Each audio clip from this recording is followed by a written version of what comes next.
Okay, all right, let's make this official start. Thank you for your patience. I'm Bradley Sowash, jazz pianist and educator. We're talking about beginner improv resource picks today. And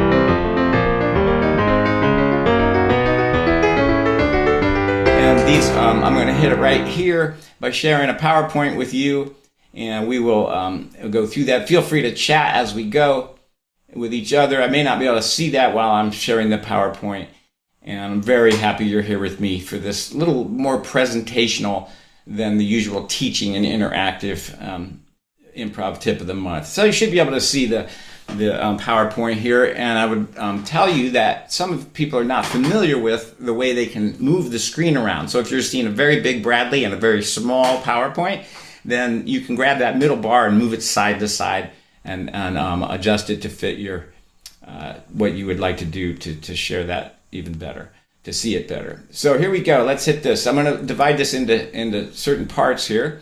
And just to give you an overview of where we're going to go in the next few minutes, I'm going to talk about new pianists, meaning beginners, learning to play the piano, where's middle C, and so on.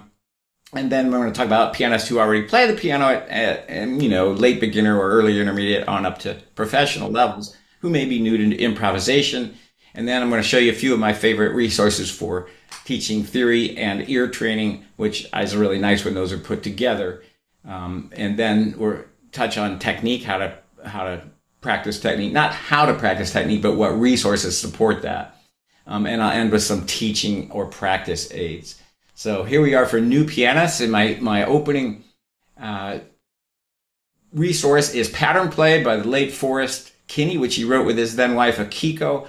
Forrest, as you know, passed away a couple of years ago. It was a big tragedy for the piano pedagogy world because he was a creative music making teacher that was at just a genius level. I miss butting heads with him in the friendliest of ways to compare notes. I think this is probably the best way for a piano teacher with absolutely no experience teaching improvisation to get the toe in the waters. He makes it simple by sharing patterns for both students and the teacher, because it's important that the teacher and the student play together in his philosophy. I give it 4 out of 5 stars just because, and Forrest would have done the same for me. Our sticking point was that I have a philosophy about never asking a student to play what they don't understand theoretically, and his he saw the other side of that coin, which said, well, they ought to experience it first, and we'll explain about what it is later. So knowing full well that he would give my books 4 stars, I lovingly give this 4 stars and say this is a great supplement. It is not exactly a piano method. Just to give an overview of as a sample page here, he provides a pattern for the teacher to play. Right here, it's very simple. And you can play that for a while, and you ask your student to improvise on black keys. And then he adds other patterns that are possible, and then he has vacation patterns. So when you feel like moving to another place, you can do that. And he gives some starter patterns and gets students just rolling with the experience of playing at the piano with actual music that sounds logical. It's nice for a brand new student to sit down and pound on the keys and just see what it does, of course. But it's really thrilling to as a beginner to be able to play some music with a few parameters that sounds, like music and that you're making up yourself. And of course, as a lifelong advocate for improvisation, I hope that all the music teachers here will continue that track of including improvisation as a regular aspect of their curriculum all through a student's time with them. So that's a supplement, and I just draw your attention to there's a sort of a follow-up to that called Create First. This was author-published, almost a remake with some changes and updates to it. The very similar concept of duets leading to solo playing and understanding coming after experience. So that's my top one for brand new pianists. It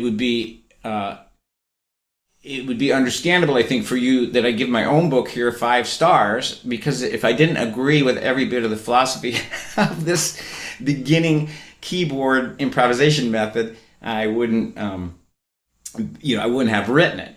So this is my 2-book series, Creative Chords, designed for beginners, just after about the primer method, when they know primer level, where they know their notes a little bit and are able to play around and answer questions about where is this note and maybe some fundamental reading and that kind of thing. So this is not quite day 1, but after you've been through some experience of the terrain of the piano and so on. I'll show you a couple sample pages on that. Here's yours truly in a chef's outfit. There's a lot of humorous cartoons throughout it, thanks to a wonderful illustrator. And the idea here is that we introduce easy-to-play tunes, and we follow them up with immediate improvisation ideas that are within a tune, like an actual tune. It's not free improvisation like Forrest does. That has a wonderful place. It's just, this is more tune-based. So here's the hot cross buns in a very simple version, right? And they always include a teacher part, so that you have a accompaniment, a way to accompany it. Don't know why my camera just went blurry, but we're trying to bring that back into focus here by getting it to look at my hand. That happens sometimes. But anyway, that may fix itself. We're mostly focused here on the sample here. Anyway, after doing that, then we're going to follow that up with an immediate improvisation exercises, and this one is so simple. It introduces a creative concept marked by a light bulb throughout the book. And by the way, there are camera links to support these lessons if you're not sure how to teach them. And then I'll just go back for a second there. Then we have a little improv activity, very simple, just on measure 1 here. We have measure 3. We have some notes which have no pitch, and so some suggested rhythms to use there and some suggested notes. So we're improvising right away. Let me just see what I can do with this camera for a minute. Another useful publication is Jazz Piano from Scratch. It comes in 5 levels. It's written by a smart jazz teacher. However, I suspect that he has not taught young beginners. So this is definitely for older students, and I think it's best for teachers who have had some prior jazz experience, maybe played in a big band in your high school or college, or have had some lessons. Then this book will make sense for you. The reason I mention that is it doesn't provide a whole lot of sort of guidance. Even though there's a teacher's guide, there makes assumptions about your experience. So I think it's a good book, but maybe not for someone who's very green to teaching jazz or improvisation. And the two are separate. You can improvise in any style. Here's a sample page from this. Bag's Groove is a jazz standard made famous by the Modern Jazz Quartet, because Milt Jackson was their vibraphone player. It was like...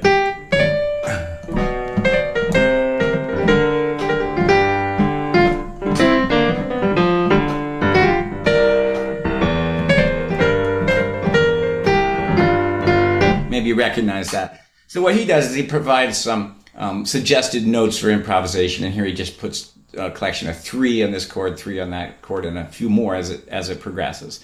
The idea is just to give you some notes and get you going with some notes, so some safe notes that won't clash, so it builds creative improvising confidence. So I give that 3 stars just because I'm not relating giving them as to whether it's comprehensive or complete or excellent or intellectual or whatever. I'm just saying, how useful are they to me in my teaching? And so I use this a little bit with my students and found it helpful. I didn't rely on it heavily. And so keep that in mind. This is my That's Jazz series, book 1. So book 1 is for probably late beginner, very early intermediate.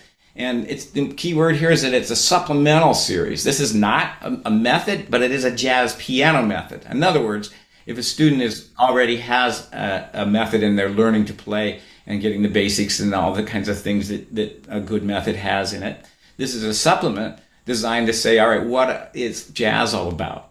And it includes improvisation, because if you're playing jazzy written arrangements, and there are many wonderful ones out there, like Jazz Rags and Blues by Martha Meyer, or however you say her last name, never sure.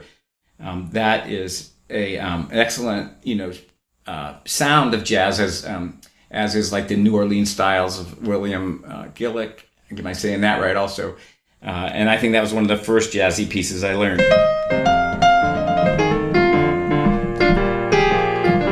It was neat to get those sounds and see them written, and that has a place. But here I'm only talking about books that enable students to choose their own notes. And that is what this series is about. There's 3 levels and 9 books because it includes the core method, the supplementary books, and the Christmas books.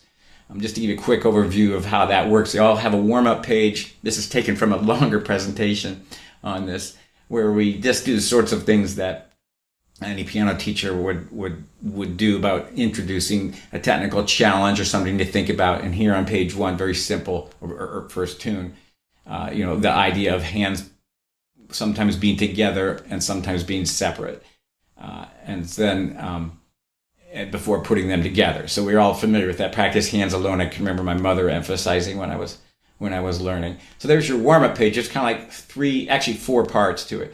Then you have your actual tune. I'll show you a little bit how this one goes.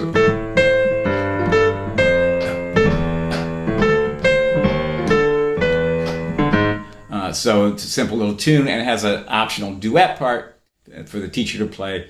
And the duet part often foreshadows what the student will be playing later. So in this case, there are 8th notes coming, which will show up in the improvisation. So that second part is the tune itself, and with an optional part there. And the third part is a going further page where you explore a creative concept such as fill notes, repeated notes, or neighbor notes representing embellishment, ways to embellish the tune. So you might end up playing it.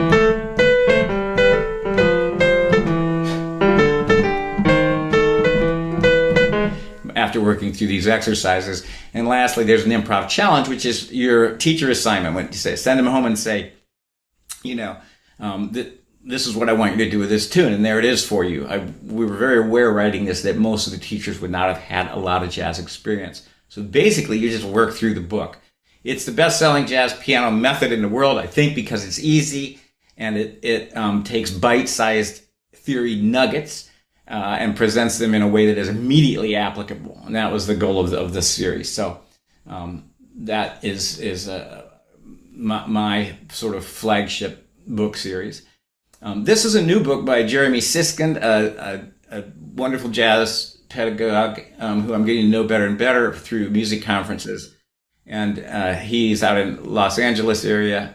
And he has written a couple books about jazz playing, solo jazz piano, for example. This one is oriented to, more towards a beginner who is a pianist who already plays, as you see up there in number 2, to the outline, who's new to improvisation. Now, I haven't rated this because I looked through it and I think it seems very good, but I haven't actually taught from it. So I didn't think it fair to just make a guess. It seems really good. I know he knows what he's doing.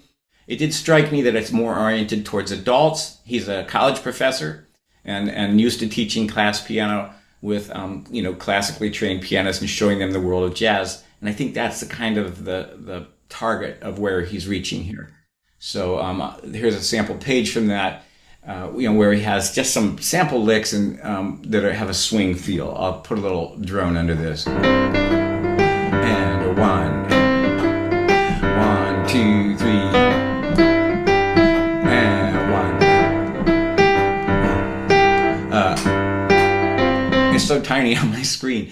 So you get the idea. This is just one page. He introduces a lot of theory, and the neat thing about it is he connects it to actual jazz standards. So he takes tunes out of the most revered jazz fake book, which is called the Real book, and uses those as the basis for his teaching. Here's a book I wrote for Scott Houston. It wasn't ghostwritten. My name's on the cover, but you may know Scott Houston from PBS fame as the piano guy. He's a controversial figure in the piano teacher world because he makes piano playing, perhaps in some people's view, look a little easier than it is. But nevertheless, he asked me to write this book for him, and since he had the marketing name and asked for it, he got co-author credit on that. And it's written really for somebody who's watched some of his shows and wants to take it further. Like, for example, he does not teach a bass clef and this one does, things like that. So it's kind of oriented towards a self-taught hobbyist. Nevertheless, it can be just the ticket for somebody who walks into your studio who is just that. I know I need a teacher and I want to go further. I can play the left-hand chords and the right-hand melody on a lead sheet, but I don't know what to do next. That's who it's written for. I give it 3 stars even though I wrote it, just because it's a rather narrow demographic, that, which would be an adult hobby pianist just getting into lead sheets. But nevertheless, you can see it covers some theory, how to construct chords, what are principal chords and inversions, some sample left-hand bass lines, and so on. And then we get into tunes and how chords function and so on. So it's peppered with useful general knowledge. On this same category of pianists new to improv, I'd be remiss if I didn't mention that I am teaching my 33rd online jazz piano course, starting on September 8th. That's called Standards and Styles. There's some other past courses here, and I know some of you are students. You might just make a note in the chat section to let people know what goes on there. I hear often it's the best way to learn jazz piano is with a teacher. A lot of people will tell you you can't learn from a book, you can't learn from a teacher, you need to just listen to recordings. And there's a little bit of merit to that if you had endless time and were 17 years old and spent all your extra hours in your bedroom analyzing recordings. For the rest of the real world, it generally makes it a lot more efficient to have some of that concepts broken down. And my courses are designed either as 2 courses or combined one-room schoolhouse to welcome both new to jazz and experienced students together, because I believe that is where the best learning happens, with a mentorship of more experienced players and less experienced players, because that's the way this music was actually learned in the real world. The first time I got on a bandstand with pros, I was not very comfortable, and their mentorship brought me along. That's what we try to imitate. So anyway, that's not really a resource, but it's really the heart of what I do these days. So let's go on. Moving on to theory and ear training. I found this book very helpful. It's a 3-level book written by Shelton Berg. We call him Shelby Berg. He's the pianist and head of the jazz program at Frost School of Music in Florida. I think it's Florida. And it is, first of all, everything he says in here I agree with. I haven't found, theories, concepts that didn't make any sense to me. He knows what he's talking about. He's a great player, and I'm sure a good teacher after reviewing this book. I've used this with a lot of students in-person lessons. Here's a sample page. What makes it so special is you learn an idea on half to 2/3 of a page, and right away you apply it in a worksheet. So it's applied immediately. You play it or write it or work it out, and it's not like a test, in the traditional model of teaching where you have a lecture and a test. Rather, because who cares if you can remember it for the test? What we want to do is use it right away and make it our own. And so in this one, he talks about there are 3 kinds of lines in jazz. You can play licks, lines, or melodic solos, little melodies, and then he puts those right to work. 3 levels, this being a beginner level, those new to jazz. Book 1 is a very good place to start. And then you can check the work in the next class when you send them home to do those exercises, as well as hear it. So this one, I'd love to, if we have a little time in the end, I'll share with you. I could not teach, it feels like, without this wonderful program written by my friend George Litterst, and it runs on a computer, and you plug a MIDI piano into it, and if you play music, like let's just say I played these chords, right, it would then provide chord symbols, and it does a whole lot of other things. It analyzes scales that you play, and it's a great way to show what your piano is actually doing to viewers. And the keys go up and down and turn colors, and it notates as you play, all in stemless whole notes. So this is the mode I most often use, which is the chord progression mode. It's developed for a group teaching in a classroom with a computer screen that the players can see, but I found it invaluable for teaching online. The only reason I give it 4 stars is that the chord symbols, the jazz pop chord symbols, have some problems with them. And true to form, they are working on that. I've been consulting with them to improve those chord symbols and make them more in line with common practice. And so it's close to 5 stars for me. Anyway, for me, it's an essential You can use it many other ways. You don't have to use it just for improvisation. It's a great way to teach scales and how they're constructed, for example.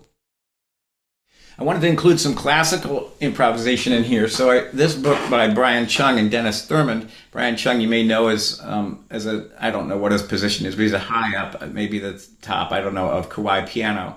He's very, very friendly and wonderful presenting fella. You may know him from conferences. And so he wrote a very thick book about how to improvise it more in a classical sound. So of course it has Alberti bass and some ideas, but many of the ideas he presents are general, because improvisation is not necessarily style based. What I mean is, if you're going to improvise on a scale or play sequences, that is independent of style. The style comes in the way it's presented. So you might, I don't know if it were jazz, if it were classical, whatever. So I find many useful concepts in there. Only reason I didn't give it a lot more stars is that it does not have assignments or music to apply it to. It sort of says, here's some really great ideas, but it leaves it a little bit up to you as to what to do with those. So to me, there was one dot missing on connect the dots. There's all these how-tos, but not like, what do I do right now? So I didn't find it as a teacher useful in the lesson environment. But as a lifelong learning musician, as we all are, I found it useful to read through it and remind myself of some of the concepts that I may not always emphasize as much as I should. Here's a sample page. It has a section on melodic manipulation, the things we know about, like neighbor notes or sequencing or inversions or retrograde. Maybe those are ideas you're familiar with. And he lays those out. It's a really good chapter on what can you do with a simple melody. What maybe the most famous musical motif of all time. What did Beethoven do with that, and what devices did he use? So he lays that out very nicely. I think that's useful. Under theory and ear training, Tenuto is the app that accompanies Ricky, or maybe it's Richie, I'm not sure, Adams' website called at musictheory.net. You're going to want to know about that if you don't already know it, because it very succinctly explains basic theory concepts. He's good at laying them out in a sort of slide-by-slide format that gets down to what you really kind of need to know, and without a lot of extra stuff on it. And then later they came up with this app, Tenuto, which also had those theory lessons in it, but also had really nice and well thought out ear training exercises. So I like to use this when I'm traveling on the plane or something like that to just work on my ear. If I'm bored on the plane, I can develop, hone some of the rust off my ear playing by identifying chords and so on. A related one is Music Theory Pro. They're really quite similar. However, Music Theory Pro doesn't lock into a website the way Tenuto does. So I'll give it a little less stars just because it's just an app, but it's very nice. I like the ear training feature on this the best of all, and it's also well thought out and has options to adjust it to your level and so on. Meludia is as it says here, extremely comprehensive ear training, and that is a membership. So just got to play a little music. I'm talking so much. I'd love to interact a little more, and I'll do that in a minute if you can stick around. So I think it's good for all levels. I don't give it all 5 stars because it's a little abstract. It's a little, identifying pitches within a scale and all that, all very useful. At times I feel like I'm a little divorced from actual music making. So when I'm playing it, I feel like, gosh, it's just, really just doing push-ups for my ears, and it lacks music of saying, this is a nice fiddle tune, I'd love to learn it, something like that. So here's my top piece of equipment for learning to play by ear is having big ears. I have pretend ears there on, obviously. It is tedious and hard and challenging, but just working out tunes by ear, hunt and peck, use your knowledge of scales. It's a whole subject, but you can't improve your ears any better way than just learning tunes by ear. So put that music away and have your students put that music away and learn a folk song, a fiddle tune, a Christmas carol. It's the absolute best way to develop an ear is to identify first the melody and then the chords. I could talk a lot more about how to do that. If you do nothing else, that's the best thing to do. Include that as part of your teaching. As teachers, we can get so glued to that page and correcting errors, but we want to get those ears going. So moving on to technique here is the controversial, but I am still a huge fan of Hannon because it got me out of an undexterous, if that's what you call it, rut, where I was stuck in the intermediate rut and couldn't get my fingers to catch up to my playing at all. And so I don't think of this as a style-based music thing like Czerny or other books like that. This is, to me, an exercise for the fourth finger. To get the independence of those five fingers working together. I think it's well laid out. I think it has problems. If you do what the instructions say, you might hurt your wrists. There's lots of things to argue about it. Some people do it in all keys. I'm not a fan of that. But that can be a useful choice. I still use it to knock the rust off. So when I start teaching here in 2 weeks, I will be playing some Hannon to get my skills back. We're all familiar with it, I believe. Here's a sample page. And that was way too fast, of course. By the way, I have a blog post at bradleysowash.com/blog called Hannon Hacks. I believe it's there. No, it may be a presentation that I did for vibrant music teachers, or will be there. Anyway, there's lots of fun ways to use this besides playing what he wrote. Like I like to do backbeats.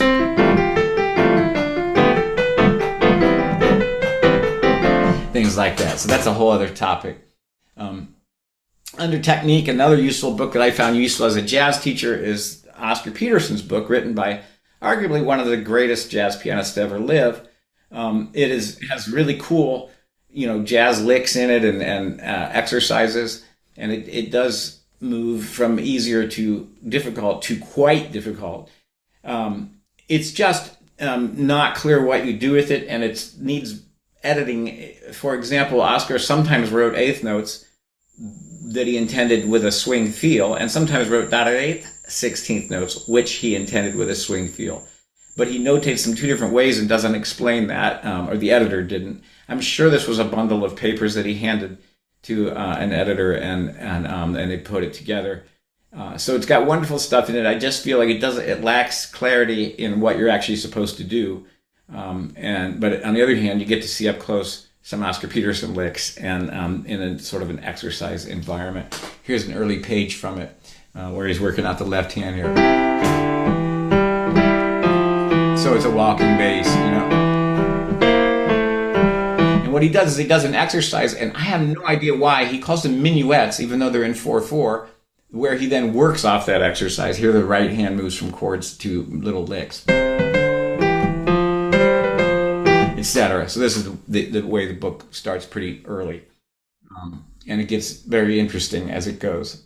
Also, it lacks chord symbols, so I wrote those in for my students. Getting close to the end here with number 5, which is teaching and practice aids. I couldn't teach without whiteboards. Here I have a whiteboard from a recent class that's got C, C7, FF minor, just left over from, they're just laying all over here. Here's the chords to summertime, I use them in so many ways. I write down titles of tunes we're working on. Here's Spain, so I hold that up to help people remember in the replay videos. I love whiteboards, and this one seems particularly nice. It's by Easy Notes, and it has that, magnets that can be moved around. And I like that I can both write on it and move manipulatives around. So I could just, I don't actually use the magnets, but I wanted to show you that, so I would be more likely to just put pitches on there like that and write on it. On the back, this one has blank music paper to write on too, so that's kind of helpful. I just use blank ones mostly, but this is helpful because it does have those lines on it, and I found these. I can't even tell you the name. That is just music lines that you can use as a whiteboard. So I think that's helpful, especially for online teachers. We can write and quickly erase if you make a mistake. I'm just a big fan of whiteboards in all ways of teaching. This is my chord stacker and scale speller. It's self-evident. You can make scales on it using the tiles, of which are chromatic, and there are 4 of each letter name. Or you can think about vertically to make chords. So there's our C chord or D minor, E minor, and so on. This is called the chord stacker scale speller. I make these myself about 20 yards from here in my wood shop, and I use them a lot. This is an app that is really light, but it is quick and easy, which is kind of fun. You can see here what you do in Music Lock, or is it Music Clock? I don't know. It looks a little like a clock, but Music Lock, I would say, where we lay out the chords here, C, E flat, or the available notes. And one of the reasons I can't give it a lot of stars is it's not always correct. Like here we have a B flat and a B natural here. So sometimes it's not perfect. I know that people are always improving things. But what it does is you select from 5 or 6 backing tracks to provide a background to improvise over using those notes. And they're usually just little simple 1 or maybe 2, 3 chords going around in a groovy way. And so it lets you lets you practice at home playing with a band quickly and easily. I don't give it a whole lot of stars just because it's not, you can't really customize it very much if you want to change certain features like you could on a more detailed backing track program. So it's quick and easy and fun, and there it is. So this is how I teach rhythm. I've given talks on this, but location to me is more important than duration. So here we know that a dotted quarter lasts for 3/8 notes, but what people actually do when they play is notice where they lie in the measure. So we know when we play a dotted quarter, we're going to play on the and beat of the next beat. And this just enables to see that. So you can write this rhythm, put the marbles down on the wooden board, and then notate it, or you can take notation and then put it back to the board, or you can play a rhythm and try to put the marbles down. It's good for like group lessons or in-person lessons. It shows up online. It basically gets to a philosophy I have that musical note duration is important, but not as important as location against the grid of the beat. Long thing we could talk about with that. Getting down there, these are scat cards from a little company called drumming-event.com. A lot of times when you teach improvisation, we've identified the chord, we've identified the pitches, but we are not sure what rhythms to play. And I just found this a fun way to shuffle the deck, and you have to use the basis that you see here. And they can be interpreted various ways. So I asked the student to say rhythmically what they see. And so they might say snoop, snop, ha-dee, ha-dee, ha. That is not rhythmically right. So we're set up that beat. Don't, kink. And they might go snoop, snop, ha-dee, ha-dee, ha.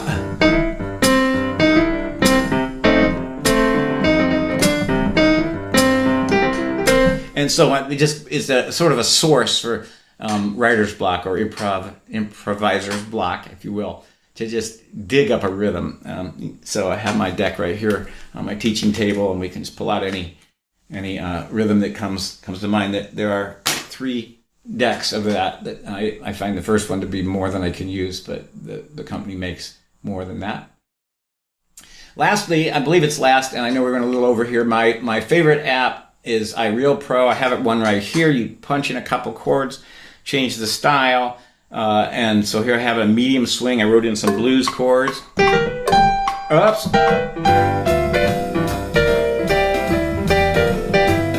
So you can hear the band there, and I'm playing the piano over it, you know.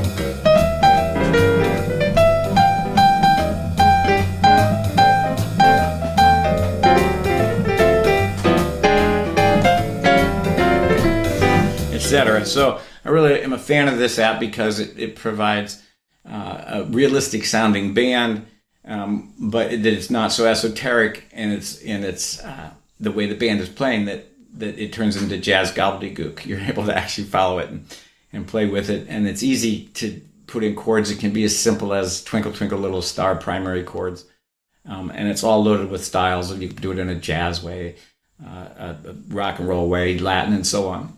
So that is, for me, an essential. And I love that I can share my files with my students and make them just the way I like, and then send them by email. And if they have this app, they are able to practice with exactly what I want at the tempo that I want. I just think it's marvelous. I wish there was something like this when I was a kid, when I was trying to play with records and my turntable was out of tune with my piano. So you end up playing, you have these like, where the chords are playing what sounds like a D flat, but the key is C, and you're trying to find the notes. It was awful. This makes life a lot easier. I wish I'd grown up in this era where we had all these wonderful tools. So I'm going to wrap it up here and have a little chat with you. If you're still here, I guess this is just my brand here. If you want to find me, it's bradleysowush.com. And these are the things I do. I teach online jazz piano classes. Like we said, we talked about publications and teaching tools. I also do remote master classes and teacher conferences. So let's wrap this up with a circle of fifths lick that I love to use for practice. C, G, D, A, E.